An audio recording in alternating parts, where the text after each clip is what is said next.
The afternoon sun filtered through the half-open blinds in Carla's kitchen, casting long shadows across the tile floor. She hummed absently as she chopped vegetables for dinner, the rhythmic thud of the knife against the cutting board keeping time with the radio's soft pop music. Her phone buzzed. Another text from Mark. She wiped her hands on her jeans before reading it. "Running late. Don't wait up." The message was curt, just like all his texts these days. She sighed and tossed the phone onto the counter where it clattered next to a framed photo of their son Ethan's first birthday party. That photo told a happier story. Mark's arms wrapped around her waist, both of them grinning as Ethan smashed cake into his chubby face. 3 years ago, before the late nights at work became routine, before the text stopped having heart emojis, before Lisa, Carla's knife slipped, nicking her finger. She cursed under her breath as a bead of blood welled up. Funny how such a small cut could hurt so much. She wrapped it in a paper towel, the white quickly staining red. The doorbell rang, his weight from foot to foot. His tie was loosened, his usually perfect hair slightly mussed. When she opened the door, the smell of whiskey hit her before he even spoke. "We need to talk," he said. She wasn't expecting anyone. Through the peephole, she saw Mark standing on her porch, shifting, words slightly slurred. His eyes were bloodshot. Carla crossed her arms. "It's 9 p.m., Mark. Ethan's asleep. Whatever it is can wait until—" He pushed past her into the house. "No, it can't."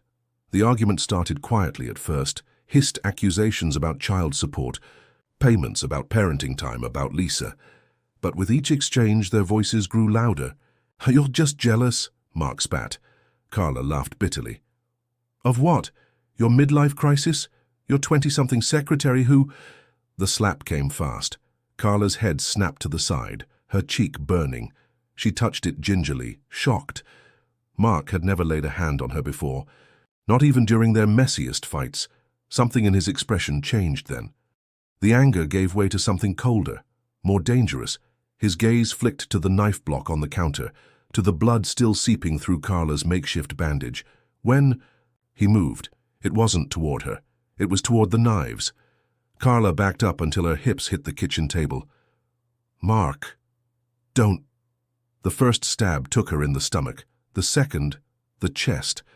By the third, she wasn't screaming anymore. Mark stood over her body, breathing heavily, the knife dripping onto the linoleum. The radio still played softly in the background, some love song about second chances. He looked at his hands, at the blood coating his fingers, his sleeves. Then his phone rang. Lisa's name flashed on the screen. He answered it numbly. "Where are you?" Lisa's voice was sharp. "Dinner's been ready for—" "I killed her," Mark whispered. Silence. Then, "Come home. Now."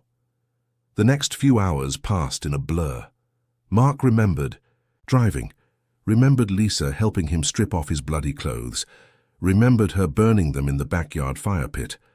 The flames turned his shirt to ash, just like his old life. When the police came knocking at 3 a.m., Lisa answered the door in her robe, face carefully arranged in concern. "Carla?" "No, we haven't heard from her. Mark's been home all night."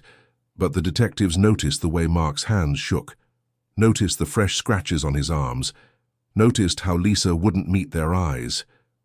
It took 3 days for the truth to come out. 3 days of Ethan asking when he could see his mommy. 3 days of Lisa's alibi unraveling as neighbors came forward about hearing screams. 3 days of Mark staring at the same family photo in the interrogation room. The one from Ethan's birthday, back when they were still happy. At the trial, the prosecutor called it premeditated. The defense called it a crime of passion. The judge called it murder. Lisa got 7 years as an accessory. Mark got 25 to life. And Ethan? He lives with Carla's sister now. On his first night there, she found him staring at a family photo album. "That's Mommy," he said, pointing to a picture of Carla. Then his small finger moved to Mark. "And?" "That's Daddy." His finger hovered over Lisa. "Who's that?" "Just another woman. Just another victim of a love that turned lethal. The house where it happened stands empty now. The new owners replaced the kitchen tiles, painted over the walls, tried to erase the history. But sometimes when the neighborhood is quiet, you can still hear echoes, a knife against a cutting board, a raised voice, a love that curdled into something deadly.